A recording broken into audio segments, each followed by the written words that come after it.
We're coming on the air with some exclusive reporting surrounding the deadly South Bend house fire that killed 6 siblings back in January. We've been waiting to hear from the only survivor of that house fire who's yet to speak publicly until right now. Yeah, that survivor, of course, we're talking about David Smith, the father of those children, speaking exclusively with our team, with me just a short time ago. Before we get to that, we want to issue this refresher for the viewers who may be a little bit behind on this story. The Smith Six, and their names, Demetrius, Davida, Deontay, D'Angelo, Faith, and Angel. They died after that January 21st fire spread throughout their home. This is on LaPorte Avenue in South Bend. I just wrapped up the nearly hour-long interview with that father, where we talked about so much in such a short time, a lot uncovered too, including where he was the night the fire happened, in his words. Listen. What's on your heart right now, weeks after burying your 6 children? Most of the loss of them. Thinking of the things that I will be doing probably today with them, and, you know, just afterthoughts. A lots of heartbreaking thoughts, you know, sad memories of them not being there, you know, of all the good things we always did. We stuck together every day almost, you know.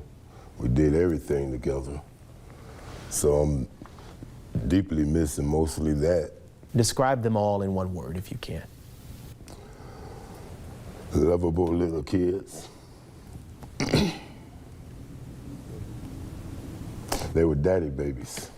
Could you answer one question for everyone wondering? Where were you the night of the fire? Laying in the bed watching TV with the kids. We were watching the movies. Laying there laughing, playing, joking around, you know, doing the family thing. You were home? Yes, I was at home. Despite what people are assuming online and everything else? Well, everybody got the right of figure of speech in their own opinion, but yes, they just lies. I was laying right there. I'd been there all day with my kids. We had been playing to the parks and stuff and came back home, everything, you know. When that fire happened, did you jump out of the window? Did you think, I would jump out and try to go in a different way? And that was my last thought.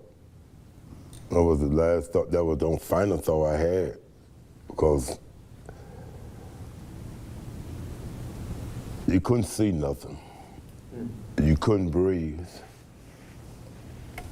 And that was the only thought I had, was to bust out some window so we can all try to get some air.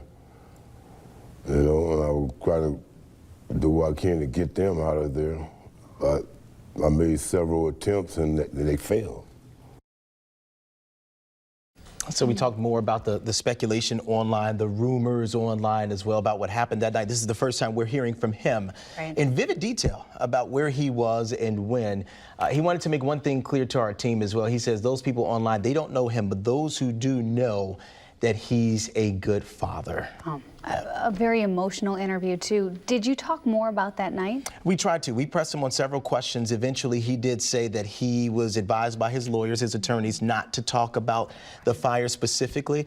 But he did answer some other questions that are outstanding out there regarding this fire. But also, he talked a little bit, too, about the fund that everyone's talking about, the memorial fund. He had questions about that. We pressed him on that as well because he had some concerns surrounding that. We're going to have that reporting coming up at 5 and 6. Right, looking forward to that. And you are actually leaving because you have a lot of work to do before the 5 and 6. Yes, that interview just wrapped up less than 2 hours ago. So we got a lot to do on that. We'll bring that to you right here on 16 News. I know, just such a tragedy, but it's on the minds, the hearts of so many people. So I'm glad we can bring them that reporting. And this clears the air. So many people still had so many questions. You get the emails, we've got the messages. And we wanted to hear from the father. Exactly, right? exactly. So we're hearing from David Smith. More coming up in just a few minutes. All right, Josh, thank you. We'll see you at 5, okay?